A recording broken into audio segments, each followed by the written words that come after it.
Alright, we just got done with the Criterion. This ball looks amaze balls. I'm going to switch to the No Doubt now. And the first shot with this one too, I haven't thrown it. I always bring a different ball to warm up with so that we can get a fresh look and get a little bit of, get in the game here a little bit. But yeah, first shots with the No Doubt. Right back to the sweet spot.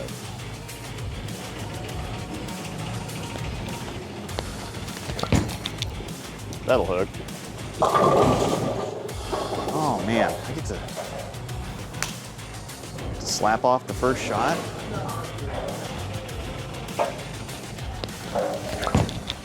Oh, that's gonna boing. Whew. Okay. The Radical No Doubt releases on October 24th, and it has me humming I'm Just a Girl, remembering how much I liked the astrophysics, how much I hated the Zen line, and saying, oh my god, Becky, all at the same time, so you know now that you have to stick around for the video to understand just what in the hell I'm talking about. First of all, I'd like to shamelessly point out that I put some work in. I've been kind of lazily leaning on the I'm not actually left-handed excuse for a while now, and after embarrassing myself in a tournament a few weekends ago, I decided that as long as I'm going to be stuck bowling as a lefty, I might as well do it as well as I can. Mechanics are a ton better, spare percentage is a lot better, and it only took some focus and a few weeks of work, so I hope you enjoy the improvement in consistency and execution.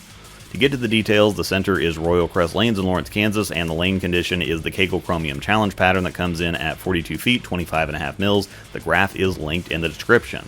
I've been kind of skipping over the details recently. All the tech stuff and numbers are on the website if you understand them and want to dig that deep.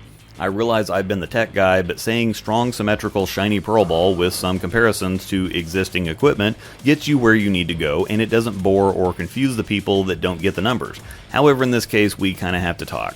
The No Doubt features what they're calling a super symmetrical core, 248 RG and an 051 differential in 15 pounds, and a line from the recap or description says, our goal was to create a ball with asymmetrical characteristics, yet a longer hook window so it could be used on a greater range of lane conditions by various styles. The key here is that we designed a super symmetrical ball with a core that will maintain axis rotation longer, making it less likely to roll forward at the end of the pattern. To call it like it is, and to be perfectly fair, it's basically the Meditate core from 900 Global's Zen line. Now, I didn't like the Zen, I liked it for the filming session to begin with, then it was overhook or flat corner, re-drilled it, same story, drilled a second one, same story. Everyone remembers how I felt about the Zen Master too, so we won't rehash that because we eventually need to talk about the ball reaction. HK22 Plus Pearl is the cover and it comes polished, and while we're talking about it, it's basically the astrophysics color scheme. There's only so many colors, so everyone gets a pass on putting out a ball that looks similar to one from another company. Absolutely cannot be avoided. But the point here is to say that means it looks good. HK22 is definitely a more dynamic cover base than what was on the original Zen. It actually feels Zen strong, or actually stronger than the Zen, but Zen Gold Label responsive, because I did like the ZGL out of the box. It just got too clean and lazy when the cover broke in. This ball is strong and responsive, easily one of the strongest, if not the strongest, shiny symmetric balls I've ever thrown. As I eventually get deeper, it keeps coming. It doesn't hit a wall, it actually wants more angle than I typically play, or for me to be softer with my release because it doesn't need any help getting traction or moving on the back end. It does feel somewhat asymmetric, and the cover has to have something to do with it because the Zen absolutely did not want to get very deep on the lane, but the Gold Label would get back from wherever I asked it to get back from, same with the No Doubt. I don't see the problems I saw with any of the Zens out of the No Doubt so far though. The Zen was directional to slightly forward. I had a lot of hook stop and flat hits with it, while the No Doubt is very continuous like the Gold Label, but the Gold Label could be uber clean and kind of floaty sometimes, and there's no doubt that this one is going to move. I've kind of poked at Radical recently over making bland and boring stuff that gets the job done but isn't very interesting or impressive. But the Hitter Pearl is quietly one of the best and most versatile shiny ASIMs on the market right now, and the No Doubt is both interesting and impressive, if admittedly being derivative. However, the Ion Pro is basically an Obsession Tour wannabe a few years later. Everyone has a light bulb core. I could do this all day with every company from every angle. The point is not to get into company wars. The point is to describe the ball reaction and give you the best frame of reference I can so you have the best idea possible of what you're going to spend a couple $100 on. Short interruption to remind you to check the description. Lots of good and helpful things down there, including a link to Bowler's Mart to get one of these ordered, links to instructional videos, bowling ball art, 3D printed ball cups, so on and so forth, and code ROSEDOLL10 will get you 10% off your order at checkout at CoolWick. We're going to compare it to the Scorpion Strike, a ball I'm a huge fan of. I think it's one of the best on the market, especially for the price. Great house shot ball, great on transition, on all kinds of tougher conditions, very simple and readable reaction. I can't say enough good things about it. It is a straight step down from the No Doubt across the board. Very similar ball reactions. The No Doubt is just a stronger version. The Strike is a little cleaner, a little more defined. No Doubt is earlier, a touch rounder down lane, a little more continuous, but definitely just more ball. I'm not really sure what else on the market compares to the No Doubt. The Optimum Idle Pearl is cleaner and slower. The GB4 Hybrid is cleaner and a little weaker. The Summit Peak is cleaner and slower, a little chuggier. Phased AI is miles cleaner.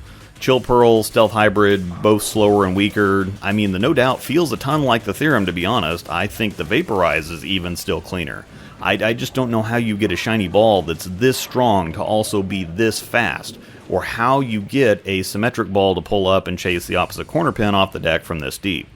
Now, how effective is it going to be? I'm not sure yet. Strong and flippy look sexy on video, but sometimes ball reactions that are this dynamic end up being a little tough to control. I'll probably knock the shine off like I did with the Theorem. It was the same deal. Amazing ball reaction, but just too dynamic. Light 3000 pad by hand to crack the shine. Extremely effective after that. Made me a solid amount of money at a couple tournaments. The No Doubt will definitely get some lane time in League. You all know that I love this reaction shape by now. Very high 2 ball. I think it's the strongest shiny ball on the market. I mean, it even hooks more than my GB5 did when it shined up, and you may even be able to use it in a big shiny ASIM slot right under the big stuff like the Mesmerize or the new Criterion. It's just in that kind of territory. Once again, it releases with a handful of other B7 releases on October 24th. Remember to check the description for links and codes and all that good stuff, and stick around for the outtakes and on-lane commentary. Always some good in-the-moment thoughts and observations there. This video was brought to you by Panda Bear Productions. We put the in bowling. Thanks for watching, and may the strikes be with you. I think the thing I hate most about being a lefty is seeing all the logos spinning at me. You ever notice that? The logo placement. You always get a blank side of the ball as a righty, but lefty, you got the logos spinning at you. I hate that. Oh boy, we tugged the shit out of that. All right, just let it eat. Let it eat. One for the outtakes. That was intentional. Just thinking about the labels staring at me. I hate that rack. Oh boy, that's really good. Whoa. Okay. Damn 2-pin. Just thinking about the 2-pin on that one. Again, there's a little bit of transition from the Criterion, but not that much.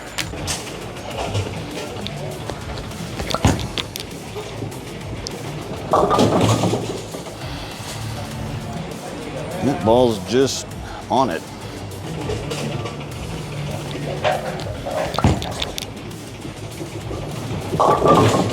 Okay. It will hit the out of bounds.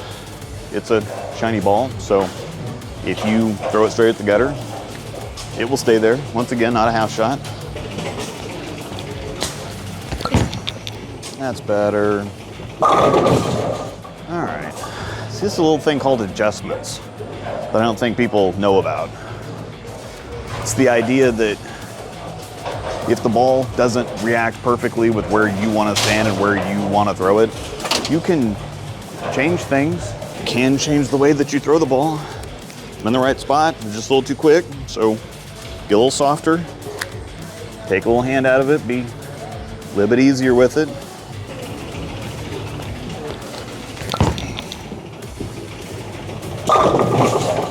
And all of a sudden, we have an absolute monster. All right, we're gonna try to move straighter. Never been that great at playing straight. That's what she said.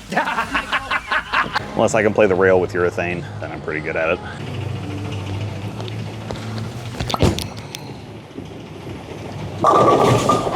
Yeah, see that was really soft and easy and basically suitcasing to just get it down there, and it's just too responsive. It just wants to go, so we're going to go. All right, we're gonna move in here, and I think this ought to look pretty good now, because this ball does, this is a pretty strong ball.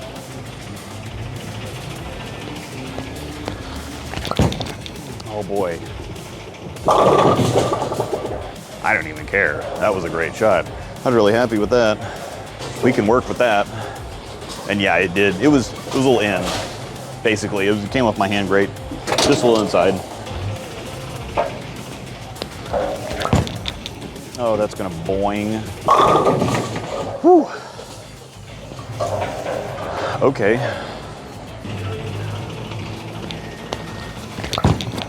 That's really good. Man. How many times I've stood that 3-pin up a few times now, or the 2-pin, whatever. The 3-pin on the left side of the lane, whatever that one is. That's pretty good. Oh.